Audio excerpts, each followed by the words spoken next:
Good morning.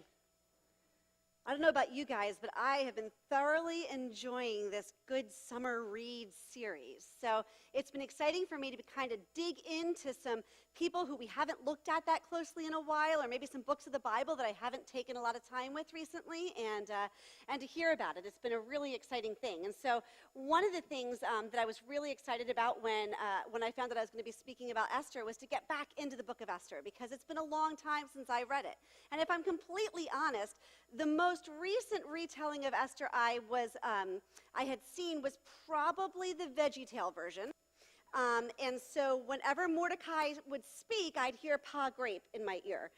So it took me a while to get past that whole pa grape thing. But it is an amazing book, and the more that I dug into it, the more I felt like this should not just be a good summer read. This should be like the next summer blockbuster, because it has everything. It has intrigue and deceit. It has murder, mystery. It keeps you turning the pages and on the edge of your seat through the entire book. So I want to encourage you. We're going to go through a lot of it today, but we won't get through all of it. Put it on your list. It is only 9 chapters long, 25 minutes tops. You can do it. It's awesome, and it is well worth the read. You're going to get a lot out of it, I promise. But to fully appreciate Esther, I feel like we kind of have to go back in history a little bit first. We need to understand where exactly it is she is coming from. So we're going to go back to our friend Daniel. If you went to Sunday school as a kid, you'll remember Daniel in the lion's den and his friends Shadrach, Meshach, and Abednego in the fiery furnace, right? So we're going to go back to Daniel. This was the time when King Nebuchadnezzar had taken over Jerusalem. He had basically trashed the temple, taken all of its goods, and started taking all of the Jewish people back to Babylon into Persia.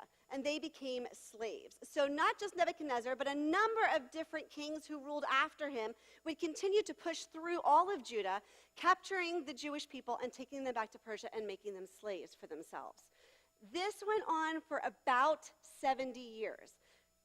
Little more context. We have Daniel, Shadrach, Meshach, and Abednego. They're in that first wave taken back to Persia. And then we have Jeremiah, who was the prophet. So he said, hey, this is going to happen, and no one listened. And then he said, hey, God's going to rescue you, to the people who were in exile in Persia. Okay, so he also ministered to them at that time period. And it is about 70 years before King Cyrus frees the Jews. Woohoo, yay, right? Free, except, let's think about it. It's been 70 years. We've been slaves. We're not exactly in a great position to pick up and move back home that most of us were not born in. We've never been there. And it costs a lot, requires a lot of supplies to take that trek back. So while, yes, there were a number of Jews who returned home, there were a lot of Jews who stayed in Persia and tried to figure out what it meant to live there as a free people. And that's where we find Esther. So Esther has been born in Persia. She was born oppressed. We know that her parents died while she was young. And it is her older cousin, Mordecai, who has raised her. Now, Mordecai, his family, they were back here with Daniel. So his family was kind of swept up when Daniel and Shadrach and Meshach and Abednego were and taken into Babylon. So his family line goes directly back to that time period. He has stayed faithful to God. Certainly, he has heard Jeremiah's preachings. Okay, and so he has raised Esther in this faith. Now, the king that is currently in power is King Xerxes. And he is a show-off of a king. This man likes to let everyone know how much wealth and power he has. In fact, he decides he's going to go on his 180-day look at me tour. So he spends 180 days traveling his lands, showing off his wealth, his power, his strength. And he ends it with a 7-day banquet. Yes, you heard that correct. A 7-day banquet, day and night, the best foods around. In fact, there are like 3 paragraphs devoted just to telling the details that no expense was spared. The opulence with which things were decorated, the food and wine which were served to the men who were gathered and invited to this banquet. And all of the men of the area were invited to this banquet, to this celebration. And on the 7th day, after he'd had quite a bit to drink, he decides that it would be a really good idea to call his wife, the queen, Vashti, in. He wants to show her off to everyone. He wants them to see how beautiful she is. And so he sends word. Now the queen is like, no thank you. That is why you have a harem. That's not my job. The queen does not get paraded around in front of your friends. So she refuses. Now the king really doesn't know what to do. He's embarrassed. The queen's denied him. So, you know that expression, don't make a federal case out of it? Yeah, he made a federal case out of it. He calls all of his advisors around and says, the queen has refused me. What on earth shall I do? And you know what? They get a little worried. Because they're thinking, if the queen can say no to him, all the other women might start to think that they could say no to us. King, you got to take care of this. You got to nip this in the bud, buddy. You have got to send out a decree to all of your land saying that, hey, these women have to listen to their men. And that's exactly what the king does. So he sends out a decree far and wide that all of the women must listen to their king, and he banishes Vashti from the palace. Now, I'm just going to leave that right there. We're just going to look at it as a part of history and continue to move forward, okay? Because basically what happens is the king kind of calms down a little while later and realizes that he might have cut his nose off to spite his face, because now he has no queen. So once again, he calls all of his advisors around and says, what on earth should I do? And they say, hey, you know, there's a lot of good-looking women out there. Let's go get them, bring them here, and they can compete. You can decide who you like. And he thinks that is a splendid idea. Now, how many of you watch The Bachelor or The Bachelorette? Yeah, not going to admit to it now, are you? Yeah. FYI, this is like the real-life Bachelor on crack, okay? So Esther is one of these beautiful women that the men go and take from their homes and bring to the palace. And there's this kind of initial vetting where he's like, yes, yes, yes, no, yes, yes, yes. But then they have to go through a 1-year beautification process. 6 months dedicated to incense, myrrh. 6 months dedicated to cosmetics and costuming. And then you are fortunate enough to go before the king and see if he will choose you. I got to be honest with you, I'm not exactly sure what you wish for in that situation. Because I'm really not sure I want to be the next queen, seeing what happens there. But if I'm not, then I'm going to be in that harem. And that's not a great option either. So really, it's bad and worse, I think. I'm not really sure. But Esther comes before the queen, and he is captivated by her. And he chooses her and names her his queen. Now, Mordecai has come to the palace gate every day to check on Esther. He can't see her, but her attendants faithfully will take messages back and forth between the two of them. He checks on her, he loves her, he continues to advise her from a distance. In fact, he's there so often, he actually overhears of a plot between the king's guards. They want to kill the king. He relays this back to Esther, who tells the king, and the plot is thwarted, and the king is saved. During this time period, we have another character in play.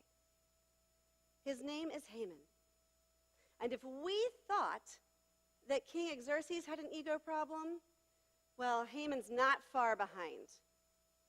Because he has been honored and he has been brought up throughout history and he has been named as his right-hand man, he feels that there are certain things due to him. And so whenever he goes to the palace gates, all of the people bow before him. All of the people except Mordecai. Mordecai, who's kind of like, yeah, you're really not all that. And I only bow to God. So it's really not going to happen. And day after day, Mordecai refuses to bow before Haman. And this infuriates Haman. And he goes home and he tells his wife and his friends, and he says, this man refuses to bow before me. And they are like, dude, you better get on that, because this is going to get out of control really fast. So you need to do something about this. And so he makes plans to kill Mordecai. But that's not enough. No, you see, he discovers that Mordecai is in fact Jewish. And so he decides that the entire Jewish race that is still in Persia must pay for Mordecai's sins. And he begins to plot and scheme a way to destroy all of the Jews. And so he goes before the king. He says, King, there are these people, and they're kind of living among us, but they're different from us. They don't speak the same language. They don't believe the same things we believe. And I think it's in your best interest, King. Let's get rid of them. Let's get rid of them. And I feel so strongly about this, I'm willing to pay for it, Your Highness. I'm willing to chip in the money, and we will just exterminate them all. And the king's like, oh, well, if you say so. In fact, don't even worry about paying for it. Do what you want with the people. And so Haman sets a date and sends out a decree from the king saying that on this date, all Jews are to be killed. And the country is in shock. Because while certainly they were oppressed, they gave no reason to be killed or destroyed. There was no reason for this response. And all the Jews throughout the land went into mourning. And Mordecai sent a message to Esther. He said, Esther, you have got to go to the king. You are the only person who can save the Jewish people. You have got to go before him. And this is Esther's first response. Then Esther told Hathach to go back and relay this message to Mordecai. All the king's officials, and even the people in the provinces, know that when anyone who appears before the king in his inner court without being invited is doomed to die, unless the king holds out his gold scepter. And the king has not called for me to come to him for 30 days. So Hathach gave Esther's message to Mordecai. Clearly, she is in a pickle. She is caught between a rock and a hard place. If she approaches the king without being summoned, and he's in a bad mood, she's as good as dead. But if he extends to her the gold scepter, well, that might even be worse. Because now she has to go before the king and explain to him, one, oh, by the way, I'm a Jew, which I never told you. And now I've just condemned myself to the same death that you decreed every Jew have. And two, your right-hand man, he's manipulating you. This is all a plot of revenge. Either way, this isn't looking very good for her. She's pretty sure the end result is going to be death. And to add insult to injury, she's like, dude, he hasn't called for me in 30 days. You see, the king is the king. And so he gets to decide who he wants to have dinner with at night. So he may call for the queen and have dinner with her, or he may call for someone in his harem to have dinner with her. And really, it's all at his whim. So here she is, and she's saying, look, he hasn't called for me in 30 days. And that's a little woohoo! And at the same time, that's a little, gosh, have I fallen from his graces? Now you want me to go in and put my life in his hands, and he hasn't even called for me in 30 days. This might not go well.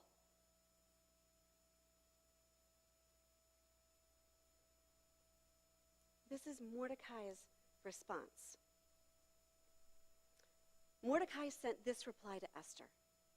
Don't think for a moment that because you're in the palace, you will escape when all the other Jews are killed. If you keep quiet at a time like this, deliverance and relief for the Jews will arise from some other place, but you and your relatives will die. Who knows if perhaps you were made queen for just such a time as this? Yikes. He's not holding anything back there, is he? But there's a couple of things I want to grab onto, because there's a couple of things that really jump out at me. The first is Mordecai's faith. His faith in God doesn't waver. He knows the promises that God has made to the Jewish people. He knows that God has promised to deliver them. And he's like, look, girlfriend, you can be a part of this or not, but either way, God's going to do it. It never wavers. He doesn't doubt. God's promises are true. Boy, do I want faith like that.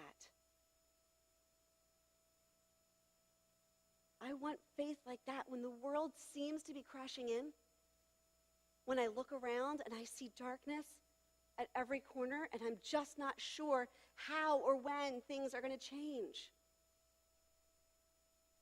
I want the faith of Mordecai to know God is true to his promises. And he has promised to never leave us or forsake us. He has promised to use all things for the good of those who love him. I want that kind of faith. The other thing he does is he offers her perspective. He is able to look at her situation and see God's hand in it. She's had a rough life. Born into oppression, her parents are dead, lifetime commitment to the bachelor. It's not all fun and games. But he is able to look and say, hey, maybe God has used these awful things that have happened to you. And maybe he is waiting to invite you to do something amazing with them.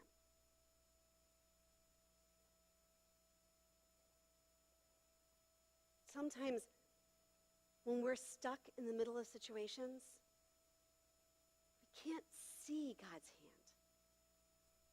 Our emotions are too wrapped up.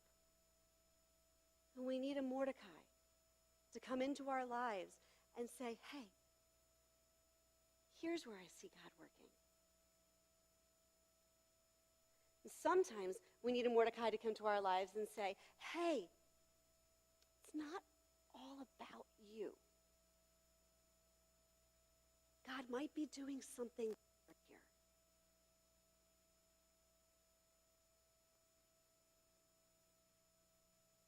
I know I need it. Never ceases to amaze me how far down the road of my dreams, my desires, my wants I can get. And usually after I've been chasing my dreams and my agenda, I will wake up feeling like something just isn't right. Something's off. Things aren't what I wanted or thought they should be. Maybe you've been there. Maybe you're there right now. That perfect job you took? Yeah, it's not so perfect. Your marriage? Doesn't look quite like what you thought marriage would look like.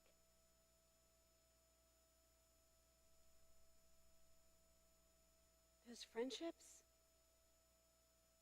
Gosh, they're really trying. That bank account that was going to provide me security, there's just never enough in it.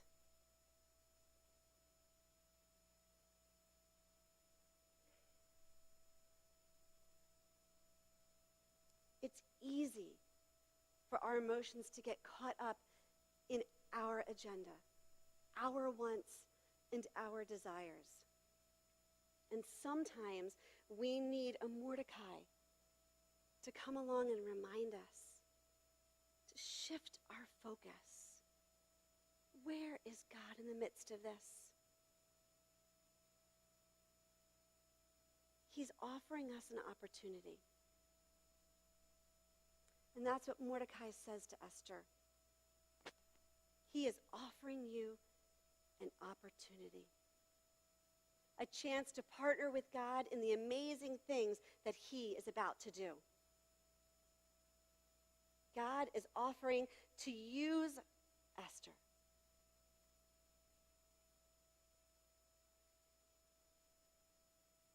Who knows if perhaps you were made queen for just such a time as this.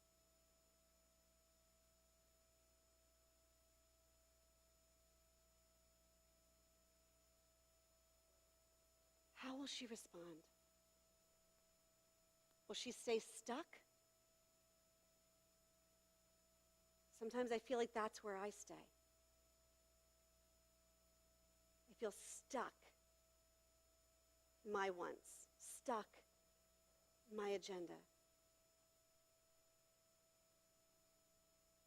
Matthew 6:33 tells us to seek first his kingdom and his righteousness, and all these other things will be given to you as well. It's usually around this time when I recognize that I have put something else first.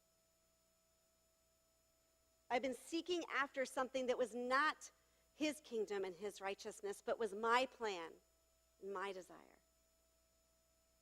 Psalm 37:4 says, if we delight ourselves in the Lord, then he will give us the desires of our hearts.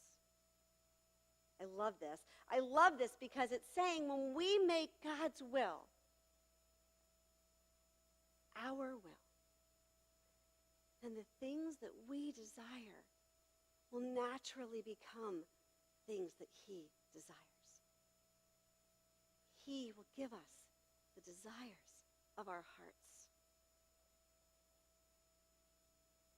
When we seek God first, everything falls into alignment. But sometimes we need someone to help us see that. Sometimes we need that outside view. Let's see how Esther responds after Mordecai shifts her focus. Then Esther sent this reply to Mordecai. Go and gather together all the Jews of Susa and fast for me. Do not eat or drink for 3 days, night or day. My maids and I will do the same. And then, though it is against the law, I will go in to see the king. And if I must die, I must die. And so Mordecai went away and did everything as Esther had ordered him.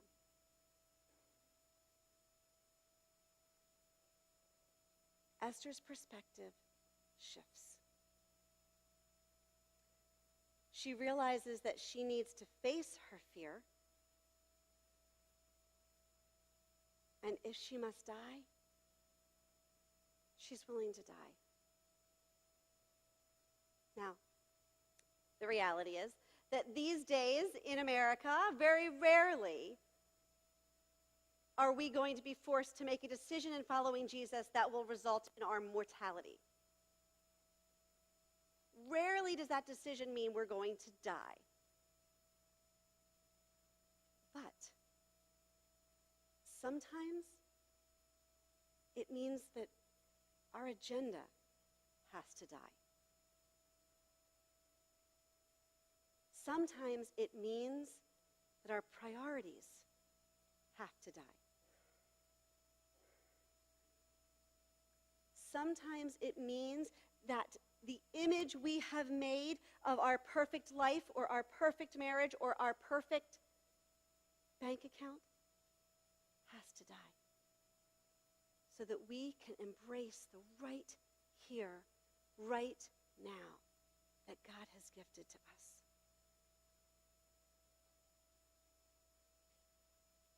Esther's road was not going to be easy, and ours may not be easy.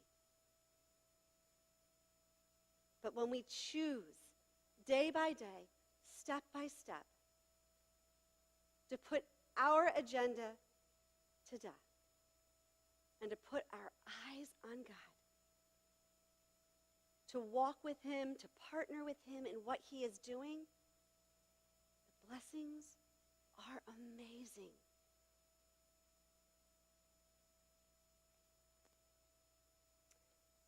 Now, I'm not going to lie to you.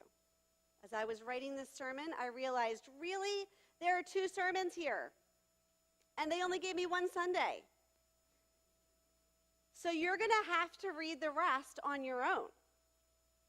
I promise it's great, because I really wanted to tell you about how incredibly wise and cunning Esther is. I wanted to tell you how she knew her audience, and how everything she did was intentional and filled with wisdom. I wanted to tell you all about how God is so just.